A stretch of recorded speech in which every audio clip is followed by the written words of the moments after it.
Nyala Festival. Semua bisa financially fit.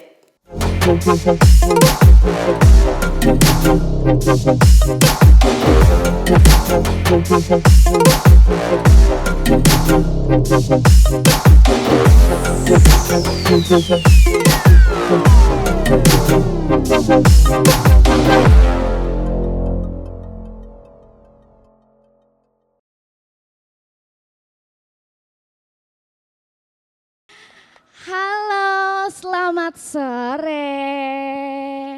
Hai, sore. Selamat sore. Cihani, gimana kabarnya sore hari ini? Mbak Tika gimana kabarnya? Puji Tuhan baik. Oke. Aku sebelum kita nanti masuk ke sesi talk show kita, tadi gimana perjalanan ke sini lancar nggak?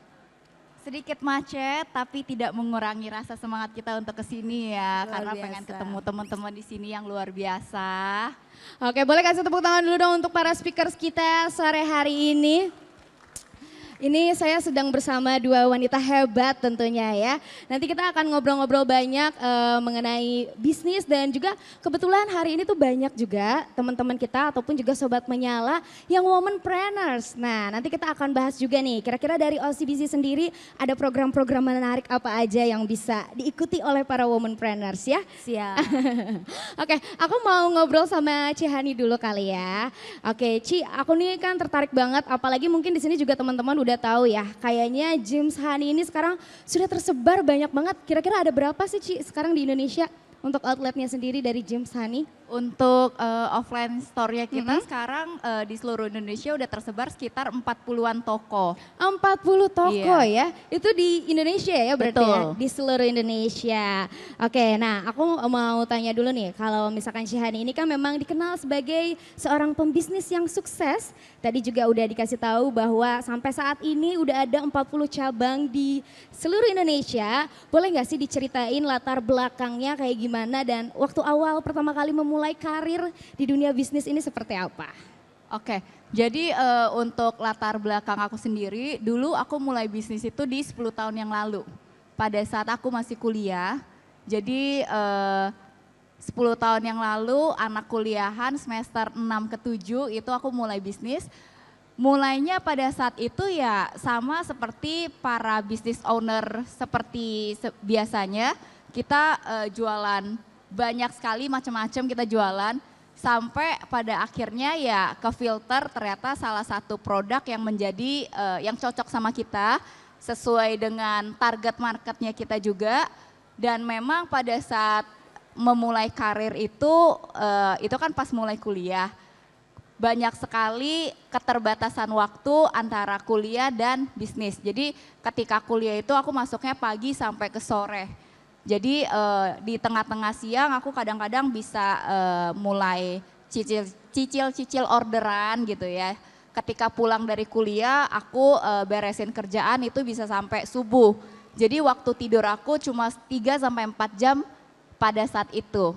Dan untuk sekelas anak kuliahan pada saat itu tentunya kan pasti bingung ya karena nggak punya mentor bisnis pada saat itu.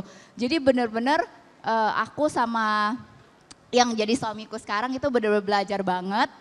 Terus stressful juga pada saat itu karena kan kita kekurangan modal pada saat itu. Dan memang kalau di dunia bisnis itu tidak bisa kita pungkiri bahwa yang namanya kerugian itu sangat menyakitkan dan itu mental banget. Jadi ketika rugi kita harus mikirin gimana caranya untuk nutupin kerugian lagi dan gimana caranya untuk muterin cash flow kita untuk kembali berbisnis lagi. Oke, berarti jatuh bangunnya udah dialamin semua ya. Betul. Sama Cihani ya.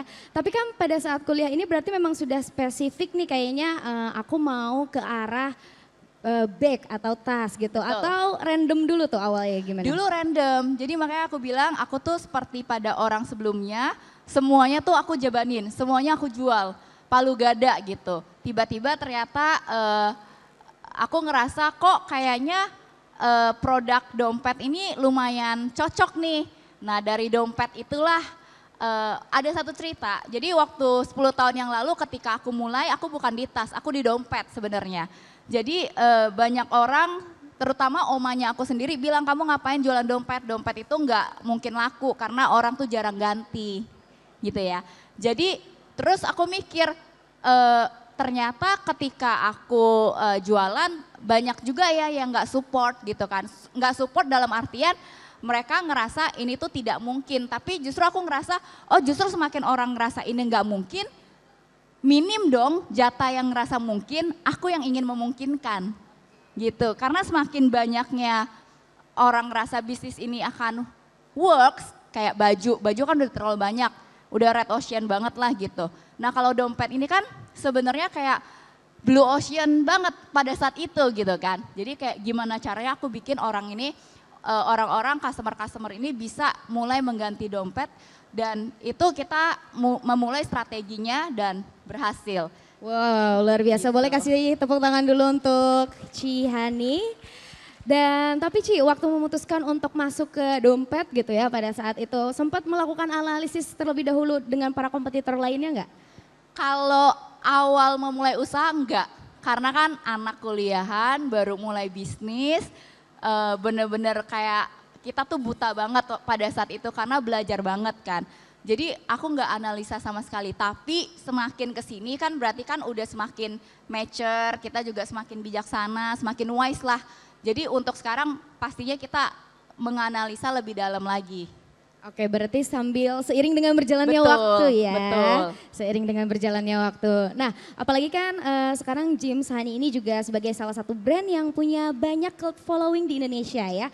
Dan juga sering banget nih disandingkan sebagai good value dupe dari brand luar. Kalau dari Cihani sendiri, strategi komunikasinya kayak gimana sih? Strategi komunikasi. Oke.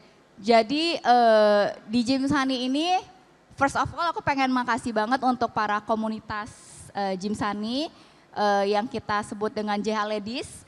Bahkan hari ini juga JH Ladies hadir di hari ini untuk acara hari ini. Thank you.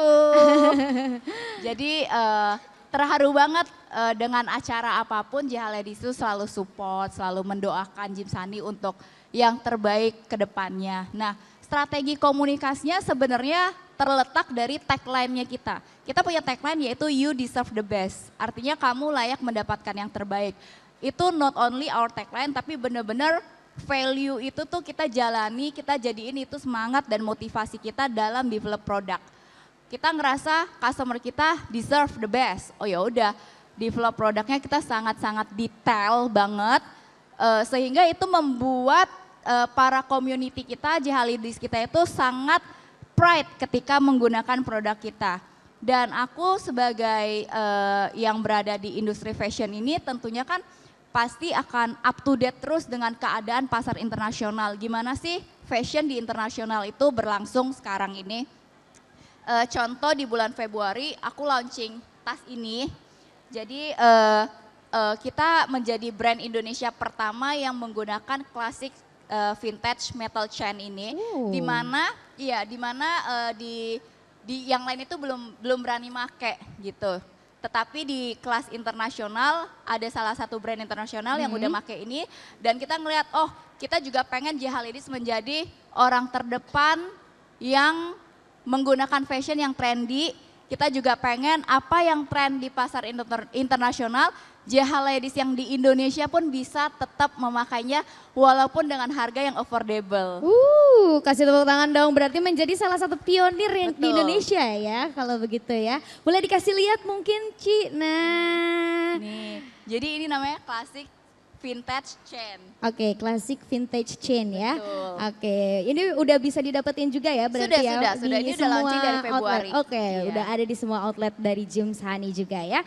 Oke, terima kasih Ci Hani. Kita akan lanjut lagi ke Mbak Tika. Selamat sore. Nah, mungkin aku mau bahas dari segi pengelolaan keuangan nih. Biasanya untuk para pemula gitu ya, kalau tadi mungkin juga Cihani sempat cerita memulai bisnis ini dari zamanan kuliah gitu. Mungkin ini bisa dikasih tips juga untuk para pemula yang ingin memulai bisnis nih, cara mengelola keuangannya tuh kayak gimana sih Mbak Tika? Oke, nah ini untuk para pemula ya, kalau tadi dengar dari Cihani, dia juga mulai dulu ya dari masa masih kuliah malah informasinya, dan sekarang udah tumbuh besar. Nah kita juga believe nih, orang yang mulai dulu juga bisa sampai sebesar sekarang, itu juga pasti secara pengelolaan keuangannya juga benar. Kalau dari awal dimulai gitu ya, tapi dia juga mengatur keuangannya juga nggak benar dilakukan, itu rata-rata kita temukan itu perkembangan bisnisnya itu nggak smooth dengan yang memang dikelola dengan baik. Jadi kalau dari OCBC ini kita juga mencoba mengajak gitu ya, mengajak nasabah kita, teman-teman UMKM di luar sana, ataupun yang belum jadi nasabah kita juga untuk bisa disiplin. Disiplin untuk apa? Disiplin untuk mengelola keuangan bisnisnya juga. Jadi mulainya gimana supaya kalau kita mau majunya juga benar gitu ya. Kita coba pisahkan mana itu keuangan pribadi, mana itu yang keuangan bisnis. Itu yang harus kita pisahkan dari awal. Jangan sampai let's say waktu itu Chihani jual nih, mulai jual dapat 1 juta lah. Dapat 1 juta, ada yang masuk 1 juta. Terus tiba-tiba ada temennya yang ngajak ngafe, gitu ya, ngopi. Duitnya dari mana? Diambilnya dari situ. Terus ada lagi ajak nonton, diambil juga dari situ. Padahal sebenarnya 1 juta yang diterima itu kan buat muter, buat cash flow-nya, buat beli bahan bakunya lagi, buat beli modalnya lagi, untuk dijual lagi gitu ya. Tapi kalau semuanya dicampur, jadi nggak kelihatan nih mana yang benar-benar hasil bisnis, mana yang sebenarnya bisa dia pakai untuk pribadinya sendiri gitu. Jadi kita coba mengajak teman-teman itu juga mulailah mengelola keuangan pribadi, keuangan bisnis juga, supaya kita bisa tahu berapa sih profit kita dari bisnis kita gitu ya. Kemudian kalau kita mau pakai gimana caranya? Kita juga harus belajar menggaji diri gitu ya. Jadi dari porsi yang pendapatan kita yang terima itu, kita coba, oh dari sekian persen kita harus hitung, oh kira-kira saya bisa menggaji saya sebulan sekian loh. Nah kalau dari situ kan berarti kita tahu, kita nggak akan ambil let's say dari penghasilan kita 30 juta sebulan, oh saya mau gaji diri saya sendiri 5 juta. Karena setelah saya hitung dari pembelian raw materialnya, dari profit yang saya ambil, oh saya cukup gaji saya sekian. Jadi sisanya itu benar-benar kita fokuskan untuk bisnis. Gitu. Jadi kita coba mengelola dari situ, kita disiplin, yang penting harus disiplin. Mungkin dari nanti dari Chihani sendiri juga bisa cerita gitu ya. Pasti nggak mungkin kalau nggak disiplin dari awal, semuanya mix jadi satu, semuanya bisa lebih itu. Jadi yang kita coba arahkan pada teman-teman, disiplin mengelola keuangan pribadi dan keuangan bisnis, jadi coba dipisah. Supaya gampang, coba dipisah. Ini rekening yang untuk masuk untuk pendapatan bisnis, oh kalau ini dari tadi ya, dari gaji, kalau saya dapat gaji, saya pisahkan masuk sini, ini loh dana yang kita bisa pakai untuk saya kelola buat pribadi, buat bayar listrik pribadi, token pribadi gitu ya. Kemudian mau jajan, mau entertain diri sendiri, itu dari keuangan rekening pribadinya gitu. Oke, jadi memang langkah awal yang harus dilakukan adalah pemisahan dulu ya, dipisahin dulu nih untuk personal, untuk bisnis, jadi jangan dicampur gitu ya, agar nanti cash flow ke depannya bisa lebih rapih lagi keuangannya. Nah kalau dari Chihani nih, dulu berarti pas pertama kali memulai bisnis juga kayak gitu dong ya Cia? Awalnya aku karena masih kuliah, masih bocah, aku nggak misahin Bu. Tapi begitu udah agak settle, aku pisahin kok. Oke, jadi awalnya belum dipisahin dulu Betul, tuh ya? karena makanya tadi aku kan bilang aku nggak punya mentor. Dulunya aku nggak punya mentor, aku bener-bener mulai ketika masih kuliah. Jadi kayak bener-bener belajar dari diri sendiri, jatuh lubang tutup lubang banget dulu. Oke, kalau dulu Chihani nggak punya mentor, kalau sekarang kita cari mentor gampang ya? Ya sekarang bener-bener di dunia yang digital sekarang tuh lumayan. Apalagi dari OCBC juga kita ada ruang menyala ya. Betul, Bertiga nah, kita ya. juga banyak mentor-mentor yang ditemui sana. Jadi mau self-running juga di sana bisa masuk gitu ya. Kemudian mau cari topik-topik yang sesuai dengan kebutuhan kita juga ada gitu. Ini kita juga kita sadar gitu ya, karena memang kebutuhan akan mentor finansial ini juga penting gitu. Jadi kita mau juga bantu teman-teman juga, jangan sampai tadi untung cepet mature gitu ya, Iya. Cihani ya, untuk cepet sadar gitu ya. Takutnya terlalu terlena, akhirnya kayak ya mungkin jadi kayak usaha bisnisnya jadi kayak sia-sia gitu. Kayaknya udah all out apa, tapi ternyata kok ujung-ujung kok nggak kelihatan. nih, Abis lagi gitu ya. habis gitu ya. Oke. Nah, tapi kalau dari Cihani dulu tantangan terbesarnya dalam mengelola keuangan bisnis itu apa sih? Kalau aku ya sampai sekarang ya di marketing sih. Di Karena marketing ya? Iya, selalu over budget. Oh gitu. Iya, jadi menurut aku kayak kalau misalnya teman-teman di sini yang punya bisnis dan pasti kan punya budget marketing.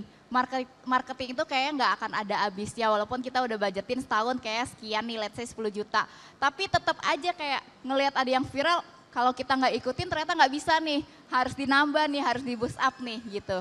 Jadi menurut aku tantangan terbesar di yang lalu sampai hari ini di marketing. Di marketing ya. Iya, karena dunia itu kan terus berubah menjadi lebih baik. Kita Betul. harus benar-benar ngikutin beradaptasi untuk mengikuti kecepatan dunia gitu. Apalagi sekarang trennya tuh cepet-cepet banget kan Betul, ya. Ci, speednya ya? sangat cepat. Betul, jadi kita harus ikut terus agar kita juga tetap naik terus nih Benar. brandnya, yang nggak ketinggalan juga ya. Iya. Oke, nah tapi pada saat itu kan Cihani memulai dari zaman kuliah nih. Iya. Ini pada saat itu menggunakan keuangan personal atau ada funding dari investor?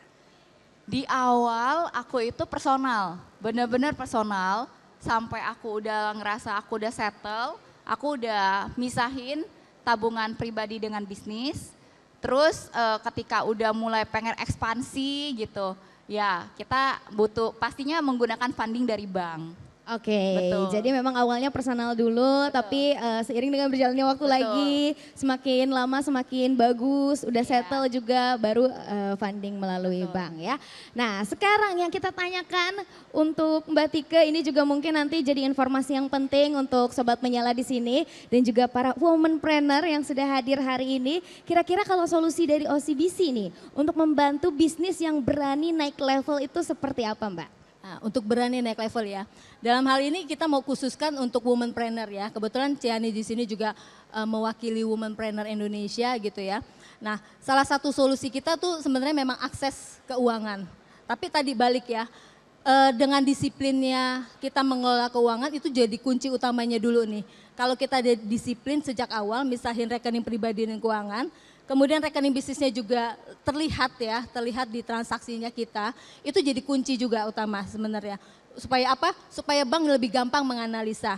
Kalau kita nggak ada track record, nggak ada transaksi yang kelihatan atau salesnya nggak tercermin di mana-mana, cuman catat-catat di kertas terus bisa hilang atau kemana. Nah, sewaktu-waktu dia mau naik kelas butuh bantuan dari bank gitu ya untuk modal pinjaman, bank akan sulit nih mau nganalisanya. Tapi kalau semua tercatat dengan rapi, salesnya juga semua tercermin, bank mau nganalisanya akan lebih mudah.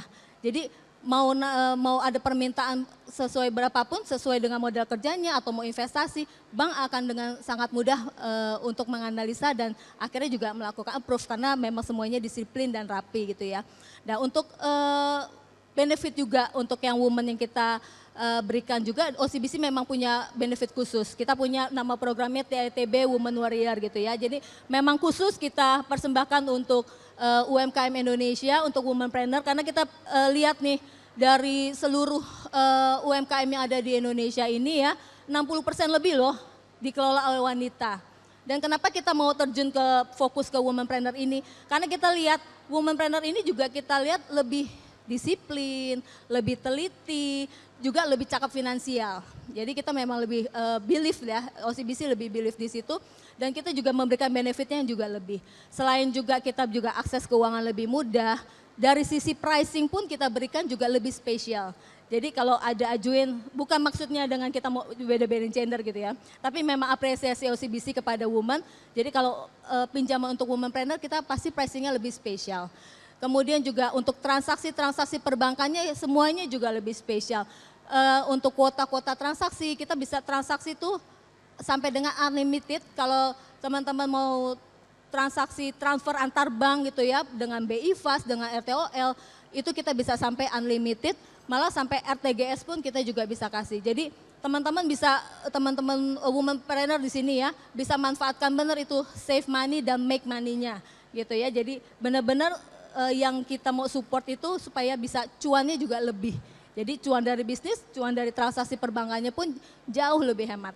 Oh, keren banget. Kasih tepuk tangan dulu dong Sobat Menyala.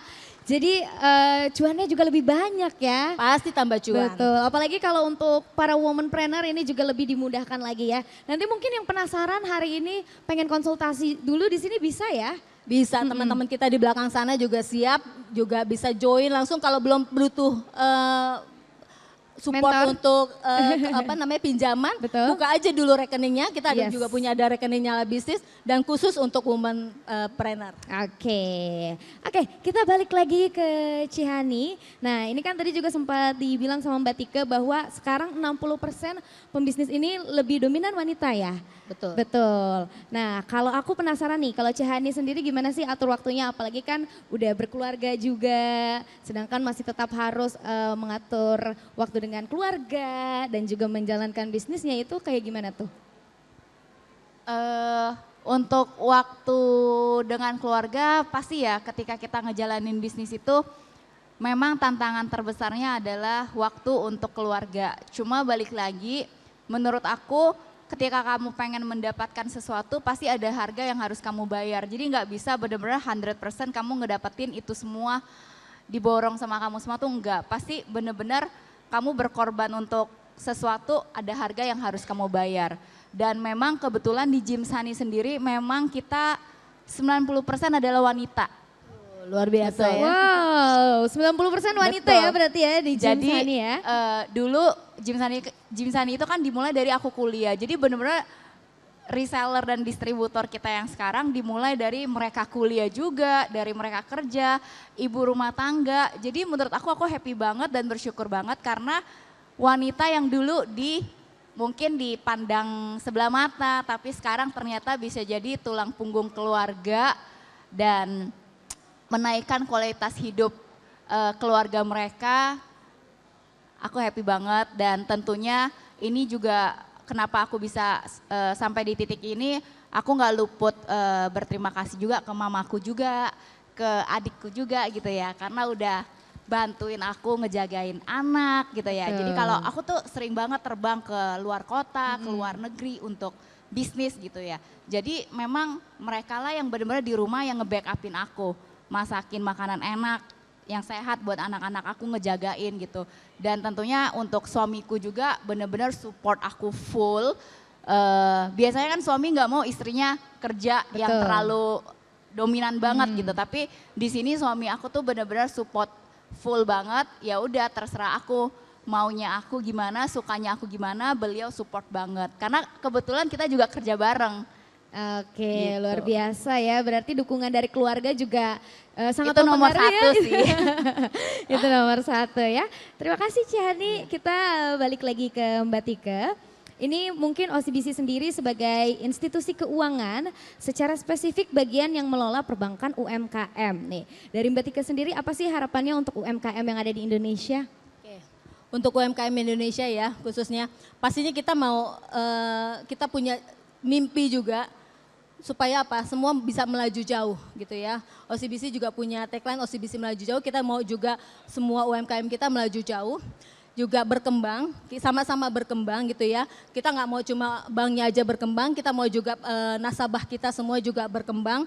Jadi berkembang juga bukan hanya di Indonesia, tapi juga bisa berkembang sampai ke seluruh keluar gitu ya, ke seluruh dunia gitu ya. Dan kita juga mau support, selain kita juga punya network di Indonesia juga yang cukup besar, kita juga punya jaringan regional nih, jaringan regional di Singapura, Malaysia, Hong Kong, China gitu ya. Jadi kita harapkan kita juga bisa membawa nasabah kita go internasional juga dengan channel-channel kita yang ada di luar sana juga. Oke, luar biasa, kasih tepuk tangan dulu dong buat Mbak Tika. Dan ini mungkin pertanyaan terakhir untuk Cihani dari aku ya. Nanti teman-teman habis ini jangan lupa boleh disiapin pertanyaannya. Nanti kita akan buka sesi tanya jawab. Tentunya hari ini spesial akan ada goodie bag persembahan dari Gym Sunny ya. Nah kalau dari Cihani nih aku mau tanya nih. Kira-kira ada nggak yang bisa di-share 3 tips aja, 3 tips keuangan penting untuk para pengusaha UMKM di Indonesia? Oke, kalau dari aku, menurut aku kalian gak boleh ngelakuin kesalahan yang sama kayak aku yang benar-benar gak ada mentor dan keuangannya tuh di awal tuh gak jelas. Jadi menurut aku yang paling penting itu harus dipisah tabungan pribadi dengan tabungan bisnis. Karena biar nggak bingung ke depan, biar rapi ke depan, dan untuk pelaporan pajak juga lebih gampang ya Bu ya. Karena kalau nggak rapi di awal, ke depannya kalian pengen ekspansi dan mau mengajukan kredit ke bank, itu biasanya lebih susah. Tapi kalau di awalnya rapi, pembukuan setiap bulan ya, rapi pokoknya dan dipisah, itu memang akan lebih dimudahkan ke depannya. Gitu. Terus untuk yang kedua menurut aku, ketika keuntungan yang didapat itu diinvestasikan lagi ke bisnis. Jangan misalnya untung 1 juta nongkrong, untung 10 juta beli emas, untung 100 juta beli lahan, tanah gitu. Jangan, tapi investasikan ke bisnis, misalnya penambahan bahan baku, pengupgradean teknologi yang ada di kantor gitu ya. Atau ikutin karyawan yang benar-benar dipercayakan untuk ikut seminar seperti ini. Jadi benar-benar diinvestasikan ke bisnis biar bisnisnya makin berkembang gitu. Jadi cuannya itu dibikin another cuan lagi. Terus yang ketiga, manfaatkan fasilitas kredit dari bank. Apalagi kan sekarang terutama OCBC ya, bunganya lagi murah banget ya. Jadi yang misalnya memang butuh ekspansi silakan ke booth OCBC ditanyain fasilitasnya. Kebetulan aku juga salah satu nasabah yang memakai jasa kredit. Kasih, Bu. Bukan karena jualan ya, tapi memang fasilitasnya bagus. Sebelum aku memakai fasilitas kreditnya memang aku nasabah OCBC yang pribadi dan aku suka dengan semua fitur yang ada di mobile bankingnya. Oke, boleh kasih tepuk tangan dulu untuk speakers kita. Ada Cihani dan juga Mbak Tike. Mungkin kita gantian ya, kasih kesempatan untuk belum dibuka. Kita gantian, kita kasih kesempatan untuk Sobat Menyala. Mungkin kita kasih kesempatan dulu buat yang hari ini belum bertanya sama sekali terlebih dahulu ya. Belum, kakak yang pakai ini hitam, yang kedua belum ya. Boleh coba berdiri dulu. Kakak yang kedua ya, barisan kedua. Oke, boleh kita kenalan dulu, siap. Halo, boleh dikenalkan namanya siapa dan dari mana? Silakan. Saya perkenalkan, nama saya Nita, saya dari Cibubur, jauh ya. Pertanyaan buat Ciani ya. Tadi kan bilang katanya waktu awal-awal memulai bisnis ini nggak misahin. Padahal kan mungkin ya kalau misalnya dari financial planner gitu ya, itu kan usaha lebih baik dipisahkan. Nah itu kan tadi kan kalau pas mulai settle baru mulai memisahkan. Nah itu kapan pas kondisi Cihani ini bisnisnya kapan? Kapan mulai dipisahin? Kapan mulai dipisahin gitu, pas seperti apa gitu. Dan mungkin buat yang OCBC mungkin kan nggak semua orang kan ya, maksudnya yang kan banyak ya orang yang mulai bisnis itu karena kayak dadakan gitu, jadi kayak nggak direncana gitu, tahu-tahu mungkin karena kondisi terus kemudian mereka membuka bisnis misalnya kayak buka catering atau bikin makanan apa gitu, dan ya udah gitu, jadi kayak modalnya ya cuman dari uang sehari-hari aja dan kemudian juga hasilnya juga masuk. Nah ini kira-kira untuk apa ya, kan tadi kan kalau dulu mungkin mentor jarang ya, kalau sekarang kan mungkin sudah banyak dan gratis. Nah kira-kira apa nih yang perlu dilakukan oleh para pebisnis yang pemula ini gitu. Terima kasih. Oke, Aku dulu boleh? atau? Oke. Boleh, Cihani. Kalau aku kan mulai bisnis bener-bener ya kamu relate ya, makanya kan lagi kuliah ya sekarang ya berarti ya. Halo, sekarang lagi kuliah atau? Nitanya lagi kuliah sekarang. Oh, ibu rumah tangga ya. Sekarang saya bekerja dan punya usaha sih, tapi lebih ke jasa usahanya, Iya. jadi bukan barang. Biasanya kalau yang kayak gitu, yang nanya kayak gitu pasti relate sama aku awal-awal gitu loh Kak. Iya, Jadi benar bener-bener sekali. kayak, wah duit cuma 10 juta nggak mungkin dipisahin Bu. Karena pasti gimana pun kayak ya udah dibelanjain gitu kan. Nah tapi makin berkembangnya memang harus ingat satu hal. Ketika kamu pengen dapetin sesuatu, kamu pasti kehilangan sesuatu. jujur aku kehilangan masa muda. Jadi ketika di semester 7 ke 8 kan aku mulai. Itu di masa-masa teman-teman aku lagi hangout, nongkrong, ya gitulah happy-happy. Ketika akunya sendiri, aku sampai tengah malam aku packing sampai ke subuh. Jadi aku benar-benar nggak punya waktu untuk ngikutin lifestyle anak-anak pada umumnya. Benar dong? Nah, tapi memang hasil yang didapatkan itu ada. Nah, ketika kamu dapetin hasil, memang kamu benar-benar usaha terus sampai waktu itu aku tuh hamil punya anak gitu kan. Jadi ternyata harus bayar asuransi anak ya, ternyata harus udah mulai mikirin masa depan dong, kayak KPR rumah. Nah, ketika udah di titik itu nggak mungkin kamu nggak misahin, pasti kamu harus pisahin.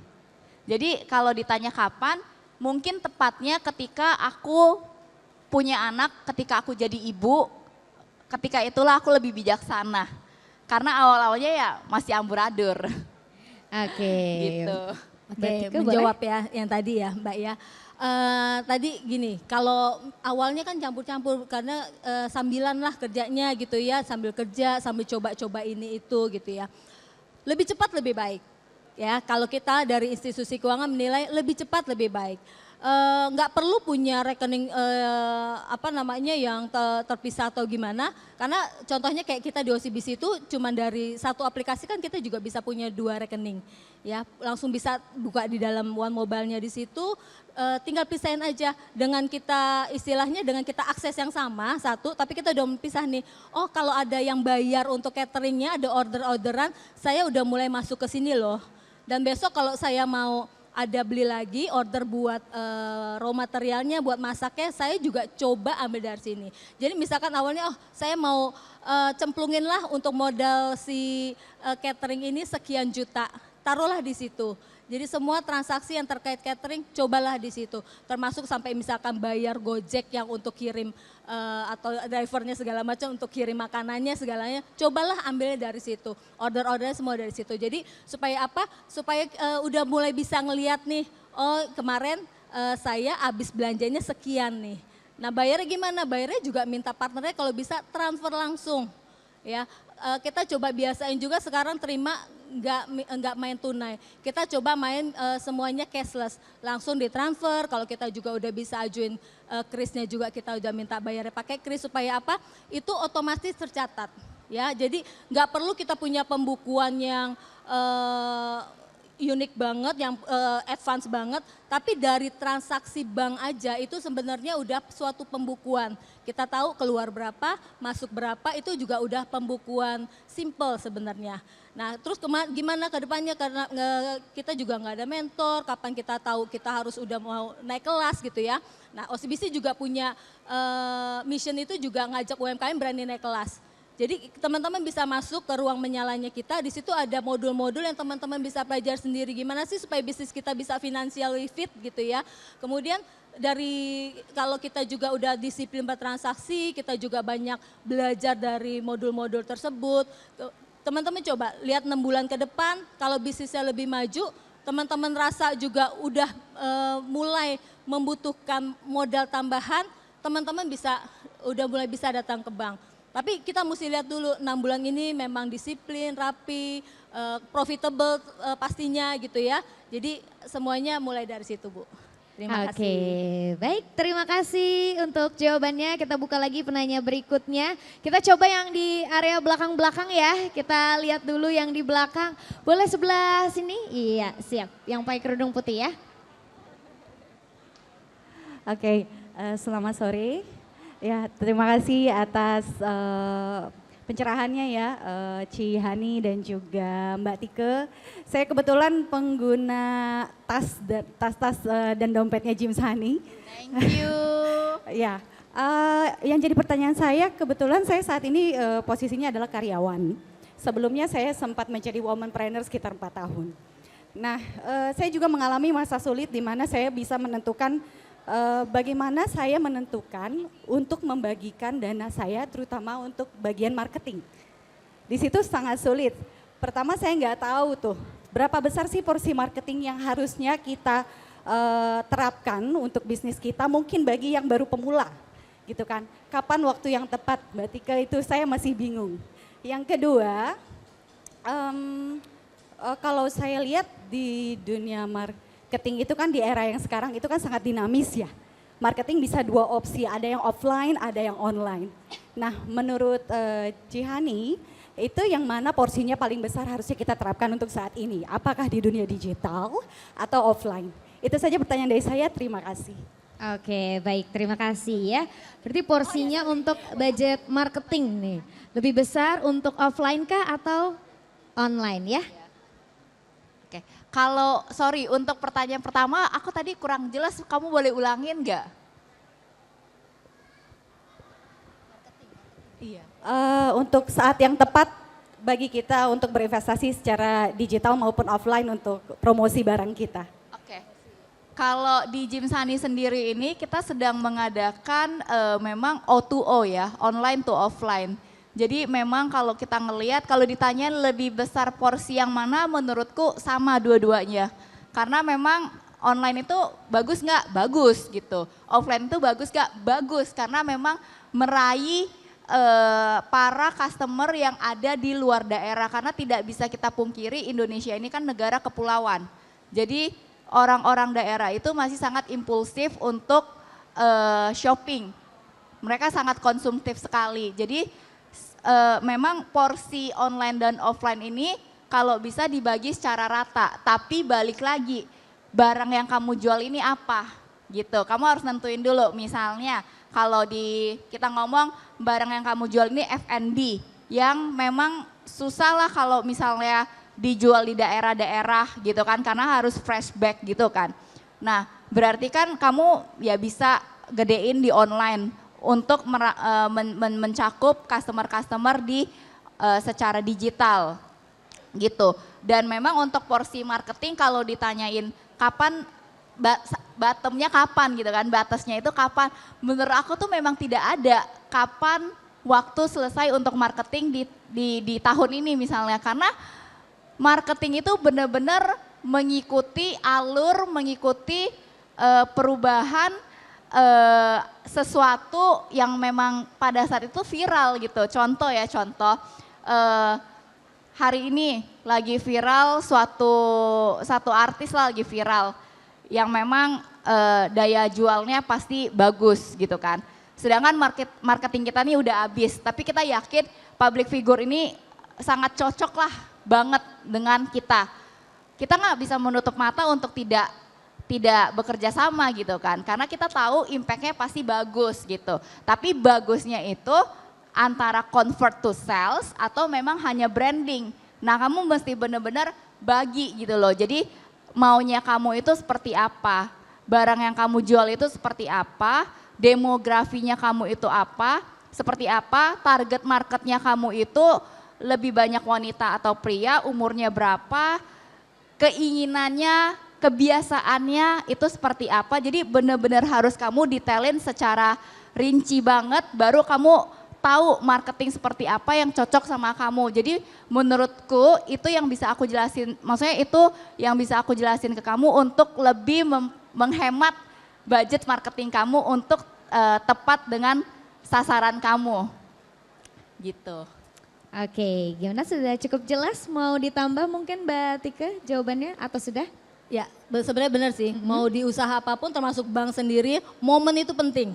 Ya, untuk marketing momentum itu momen. ya Bu? Iya, momentum itu penting. Jadi kita harus lihat situasi lah, kita nggak boleh tutup mata yang lagi hype ini apa. Pasti, dan kita lihat juga profilnya kita bisa masuknya kayak gimana, itu penting banget. Oke, terima kasih untuk jawabannya. Kita buka lagi ke penanya berikutnya. Di sebelah sana ya, oke. Kita lihat di sebelah sini. Yang mana Kak? Yang ini ya? Oke, boleh silakan. Selamat sore, saya Meliana. Saya mau bertanya kepada Cihani. Boleh tahu nggak kasus dulu yang jatuh, terus bangunnya gimana? Aku nggak kedengeran Kak. Boleh Bang kerasan Izzy, sedikit, boleh, maaf Bu. ya. Ya, sorry. Boleh agak keras sedikit? Ya, saya punya 2 pertanyaan. Yang pertama itu saya pengen tahu dulu jatuhnya seperti apa. Ya, waktu kasusnya kan katanya Cihani pernah jatuh, terus bangun lagi. Nah, bangunnya juga seperti apa. Terus kedua, saya kan kebetulan di bidang fashion ya. Jadi kan perputaran modal cepat tuh. Nah, untuk yang kayak stok lama atau yang kurang jalan itu strateginya gimana di Gym Sani ya? Kasih. Oke. Oke, Udah cukup jatuhnya seperti apa ya? Jatuhnya luar biasa sekali kalau saya mah. Oke, jadi banyak ya, kalau ditanya jatuhnya seperti apa, ngomongin kesedihan kan tadi aku udah bilang ya, aku kehilangan masa muda, masa kuliah aku yang memang harusnya aku senang-senang sama teman-teman aku, tapi nggak aku dapetin karena aku memulainya lebih muda gitu. Terus ketika memulai bisnis, ternyata barang-barang yang aku pilih itu nggak sesuai dengan target marketku, nggak sesuai dengan apa yang aku jualin. Lalu ya akhirnya merugi, ruginya ya banyak. Terus yang ketiga, dalam suatu bisnis dari awal usaha sampai sekarang, prosesnya itu pun jatuh-jatuhan gitu. Contoh kayak misalnya kita produksi, terus ada yang reject gitu kan, ada yang reject, tapi kan itu nggak bisa dijual, tapi itu jadi tanggung jawabnya kita. Akhirnya pada saat itu sekitar 30 ribuan piece itu kita free-in ke customer kita. Dan itu di atas 1 miliar rupiah. Dan pada saat itu kita baru mulai. Yes, kita nggak mau, balik lagi, you deserve the best itu punya value yang mendalam buat kita. Itu nggak sekedar kita, ya udah pokoknya tagline aja udah, enggak. Tapi memang itu real di kita. Jadi kalau ditanya sedih nggak? Ya sedih ya. Sedih dan memang benar-benar ngerasa kayak, aduh ternyata sesulit ini ya bisnis. Tapi balik lagi ya, di bisnis ini kan namanya kita pengusaha. Pengusaha itu ya memang kita cuma bisa berusaha gitu ya. loh. Kita cuma bisa berusaha untuk memberikan yang terbaik dari versinya kita. Jadi itu kita kayak lagi perang dan kita berusaha untuk menyerang sampai menang gitu loh. Gitu. Jadi jatuhnya ya banyak sih lika-likunya ya. Banyak hal yang memang harus kamu korbankan. Ditipu pernah nggak? Pernah. Dilariin orang juga pernah. Pokoknya banyaklah hal-hal yang terjadi. Ya cuma menurut aku dengan proses sulit itulah, dengan proses berdarah itulah yang menjadi saksi nyata kita untuk tercapainya hari ini. Jadi untuk teman-teman yang memulai bisnis, kalau memang mengalami masa sulit, proses yang sulit, menurut aku itu hanya proses. Untuk sukses itu kamu emang cukup bertahan aja. Siapa yang bertahan paling lama, siapa yang bertahan lebih kuat, dia pemenangnya. Gitu. Pertanyaan kedua, sudah yang cukup soal ya. stok. Soal untuk yang kedua tadi adalah kalau di bidang fashion. Oh iya. Ya, stoknya nggak iya. ada yang nggak Di bisa. bidang fashion, ya tepat sekali pertanyaan kamu. Di bidang fashion itu speednya benar-benar sangat cepat sekali gitu ya. Karena balik lagi aku di industri fashion, berarti aku harus update banget dengan yang di pasar internasional. Dan memang kadang ada dua hal yang memang, satu kecepatan, di Indonesia belum nerima adanya fashion seperti ini. Yang satu memang kalau misalnya kayak oh udah nih barangnya ternyata viralnya sesaat doang gitu kan. Jadi ya udah lewat. Ada nggak dead stock? Ada, tentunya ada. Barang slow moving itu ada. Apa yang kita lakukan? Ya kita lakukan lagi berbagai konten kita. Di sini tim konten kita juga hadir 3 orang ya. Jadi mereka lah yang memang mikirin ide-ide campaign gitu. Campaign apa nih? Let's say kayak 17 Agustus ya, kita ambil contoh 17 Agustus, kita bikin promo meraung gitu. Jadi untuk yang ulang tahun di bulan Agustus bisa datang ke toko belanja, itu diskon 45.000. Dan memang untuk barang-barang selected itemnya kita diskon 17.000. Jadi memang harus sering mengadakan ide-ide campaign, kontennya kita juga harus kita up terus walaupun misalnya barang itu slow moving. Kita lihat walaupun barang slow moving tetap barang tersebut pasti punya kelebihan. Contoh misalnya ada tas yang terbuat dari bahan parasut. Parasut itu kan anti air ya, jadi kita gimana caranya kita menambahkan value terhadap produk tersebut. Dan kita iklanin terus. Kalau sampai diiklanin pun sampai nggak laku-laku banget gitu kan, ya udah mau nggak mau kita clearance sale di akhir tahun. Jadi Jimsani setiap tahun itu ada yang namanya clearance sale. Jadi benar-benar murah banget dan itu memang barang-barang yang slow moving. Biasanya yang beli itu ada nggak target marketnya, walaupun barangnya slow moving, ada. Biasanya diborong sama orang-orang yang mau beli hampers. Kado akhir tahun, kado perpisahan, kado untuk guru, kado untuk Natal, jadi ada aja. Jadi ya kalau ditanya usaha susah, tapi tetap mau dijalanin nggak? Mau dijalanin karena kayak greget gitu loh. Belum menyampai di akhir tujuan gitu loh Kak. Oke, jadi marketnya sebenarnya bakalan ada aja ya Ci ya. Betul. Balik lagi ke kesabaran kita dan konsisten juga berarti ya. Betul. Oke, terima kasih sudah cukup jelas ya jawabannya. Kita masih ada waktu, masih bisa ya. Oke, kita buka lagi. Yang kuning aja Kak jilbab. Oke, boleh yang paling depan Ibu. Ini request dari Cihani ya langsung. Boleh.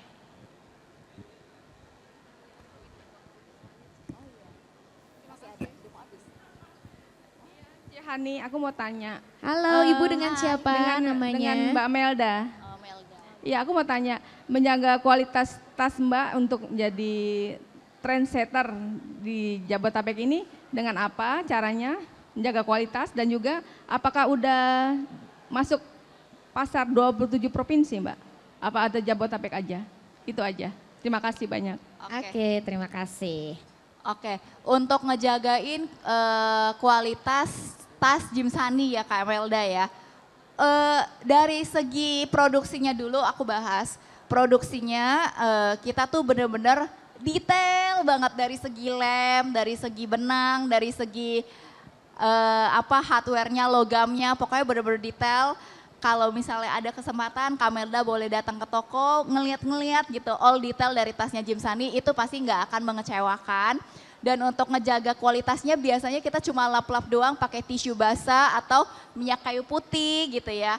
Dan tentunya kita simpan di tempat yang tidak lembab, itu kuncinya. Jadi jangan banyak yang berprasangka tas semakin nggak dipakai semakin bagus, enggak. Justru tas semakin nggak dipakai pasti akan ditaruh di lemari yang lembab gitu kan. Jadi itu justru akan memperburuk kualitas tas. Nah setiap tas Jimsani selalu dilengkapi dengan silika gel. Silika ya, jadi kalau misalnya tidak ribet ya kita juga kasih goodie bag di dalam, dust bag ya, jadi bisa masukin ke dust bagnya lagi, masukin ke silikanya, masukin ke dalam tasnya lagi, itu akan membantu merawat kualitas tas Jimsani dan tas lain-lainnya juga ya. Terus untuk Jimsani sendiri kita nggak cuma di Jabodetabek tapi kita sudah lumayan berpergian, kita juga udah ada di Sorong, ada di Makassar, ada di Palembang, di Medan, toko terbesar kita saat ini ada di Medan. Bahkan kita juga udah masuk di Bali. Thank you Ibu. Oke, baik terima kasih. Jadi memang sudah di seluruh Indonesia ya, tadi juga kita di awal sudah kasih tahu bahwa sampai saat ini sudah ada 40 outlet ya. Iya. Betul. Oke, satu penanya terakhir. Bingung nih saya nih, kira-kira yang mana nih? Di belakang-belakang ya, kita pilih teman-teman yang di belakang boleh? Oke, silakan. Terima kasih. Selamat sore Ci, saya mau bertanya. Sore. Ya, jadi tadi saya tertarik dengan strategi-strategi yang sudah Cihani sampaikan ya, termasuk dengan clearance sale seperti itu. Nah, saya penasaran dengan strategi lainnya nih Ci, terkait dengan bagaimana set target untuk balik modal seperti itu. Dan apakah sampai saat ini itu sudah mencapai perencanaan dari balik modal yang sudah direncanakan atau masih ada yang harus dikejar targetnya seperti itu Ci. Terima kasih. Baik, terima kasih. Kalau untuk BEP-nya sendiri di Jimsani biasanya kita yang tercepat nih, aku kasih tahu yang tercepat itu ada yang 8 bulan. Tapi ada juga yang lama, 1,5 tahun ada. Jadi memang kalau untuk set BEP ini pasti dong kita akan set dulu. Awalnya kita akan buka dulu satu untuk trial errornya kita. Kita ngelihat oh kurang lebihnya seperti ini, oh bagus nih makanya kita buka-buka terus. Tapi kalau ditanya ada nggak toko yang rugi? Pasti ada. Karena kan kita bukan Tuhan ya yang kayak bisa memprediksi setiap toko itu pasti bagus. Karena ada juga faktor misalnya contoh kayak di satu daerah itu masih sangat kecil lah. Dan di daerah tersebut tuh kayak masih suka ada berantem-berantemnya Bu, ada. Atau memang kondisi cuaca yang sering hujan terus, sering gempa itu ada. Nah itu ternyata bisa jadi faktor internal untuk bikin toko itu belum BEP, itu ada juga. Jadi kalau misalnya kamu mulai usaha, boleh. Makanya dari awal kamu bikin dulu kayak target market kamu, demografi kamu, pengelolaan keuangannya kamu maunya seperti apa, ekspansi bisnis kamu maunya seperti apa, dan target BEP kamu seperti apa. Kalau butuh pinjaman ya kamu hitung-hitungan lagi. Gitu sih. Oke, terima kasih. Sudah cukup ya? Sudah cukup ya? Thank you. Baik, sekali lagi boleh kasih tepuk tangan paling meriah untuk speaker kita, Chihani dan juga Mbak Tike. Dan juga mungkin sedikit aku flashback lagi dari yang Chihani bilang, kunci untuk menjadi seorang entrepreneur maupun juga womanpreneur adalah berani untuk memulai terlebih dahulu ya. Dan juga bukan hanya itu, konsisten juga mengikuti perkembangan zaman serta aware terhadap pengelolaan keuangan. Dan tentunya juga ini sedikit informasi untuk Sobat Penyala hari ini yang mempunyai bisnis ataupun UMKM hari ini atau bahkan yang sudah punya badan usaha. Nah ini Sobat Penyala bisa buka Nyala Bisnis hari ini dan juga bisa dapatkan cashback sampai dengan 770.000 dari transaksi pertama kali dan juga reward transaksi penerimaan dana. Bukan cuma itu aja, ada juga plusnya nih untuk yang mau fasilitas edisi bebas biaya dan juga kris dengan cashback biaya MDR bisa langsung ke boothnya Nyala atau buka Nyala Bisnis. Terakhir boleh dong kasih tepuk tangan sekali lagi untuk para speakers kita. Luar biasa, makasih banyak Chihani, Mbak Thank you Tike. semuanya. Sebelum kita akhiri, kita abadikan dulu momen yang sangat luar biasa sore hari ini untuk foto bersama terlebih dahulu ya. Boleh kita ke arah sebelah sini dulu? Halo, dan juga saya undang rekan saya Reza Tama untuk bergabung. Luar biasa, boleh sekali lagi kita berikan tepuk tangan yang paling meriah untuk kedua speaker kita yang luar biasa. Mohon izin kita boleh mundur sedikit ke belakang. Kita akan foto bersama terlebih dahulu, mungkin menghadap ke depan dulu. Boleh, kita menghadap ke depan dulu boleh, ya. silakan. Teman-teman wartawan ada di sini mungkin ya, boleh silakan teman-teman fotografer, boleh silakan teman-teman media. Oke, kita foto dulu semuanya.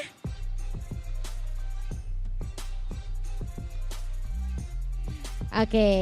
Oke, tunggu fotografer boleh silakan, fotografer boleh maju lagi ke depan. Oke.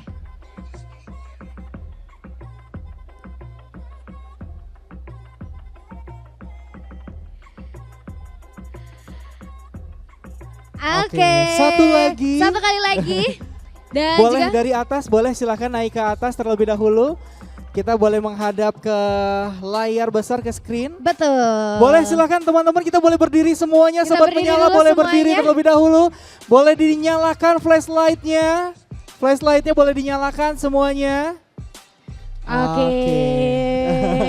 Yuk Seru ini banget ya. biar sesuai dengan tema acara kita yaitu Nyala Fest. Jadi kita Betul. pengen Sobat Menyala hari ini nyalain semua flashlight dari handphone kalian ya. Oke. Kita berasa kayak idol K-pop ya. Boleh lihat dulu ke depan kamera, kita akan foto bersama. Siap.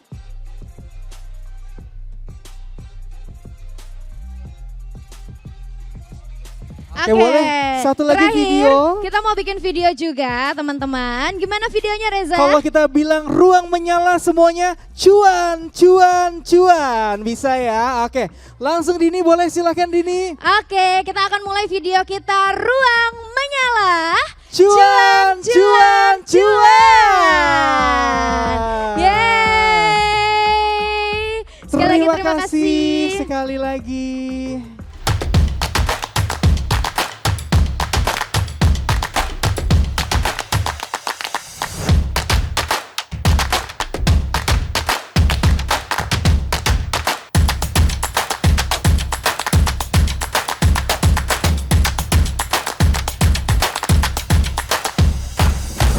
Nyala Festival. Semua bisa financially fit.